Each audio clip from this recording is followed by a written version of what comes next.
So the presence of data with the ITP natural history study in collaboration with NORD and with the FDA, the data that we've had has actually been really useful as far as drug development goes. In the past 10 years, we haven't had any new drugs for ITP. It's been a standard catch-all with steroids and with IVIG, sometimes rituximab, and about 10 years ago, the TPO agents were introduced.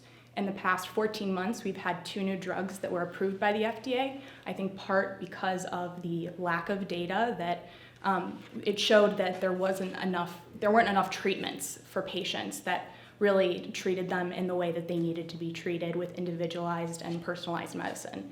And now we also actually have 3 more drugs that are in development that we hope to see rolled out within the next couple of years.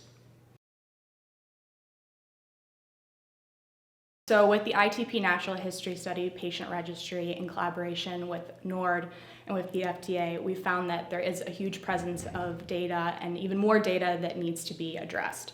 So far, we're finding more information about demographics, about treatments, about diagnostic criteria, and most importantly for our patients, about quality of life. But this is showing that quality of life is actually missing in a lot of patient-reported outcomes as far as clinical trials, as far as industry clinical trials. We need to see more quality of life data being presented. Industry and drug developers are really excited about the natural history data. They're integrating more quality of life data into their clinical trials. They're using the patient voice as patient-reported outcomes. What matters most to ITP patients is becoming a big part of what drug developers are looking at in clinical trials, and a lot of that is coming from our natural history study registry. I think furthermore, that's helped patient advocacy groups like PDSA have a seat at the table with research. So we decided to partner with NORD on our ITP study for a number of reasons. NORD has a 30-plus year history of supporting and empowering rare disease patients, and so we felt like it was a natural fit for the Platelet Disorder Support Association to work with them on establishing a registry that put the power of research into patients' hands.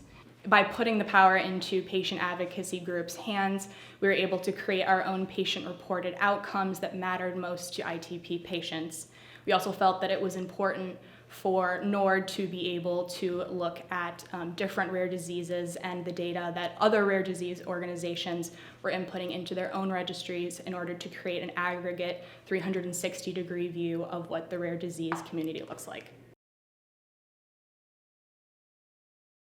The future of the platform is really exciting. I think with what we have so far with the NORD IM Rare Registry program, where we're looking mostly at natural history data, at demographics, at treatments, at quality of life, and at diagnostic criteria, to be able to really marry that with biomarkers and with clinical trials and have everything be in one place for industry and researchers, I think it's really exciting and will really accelerate both treatments as well as hopefully a cure for a lot of rare disease organizations and communities.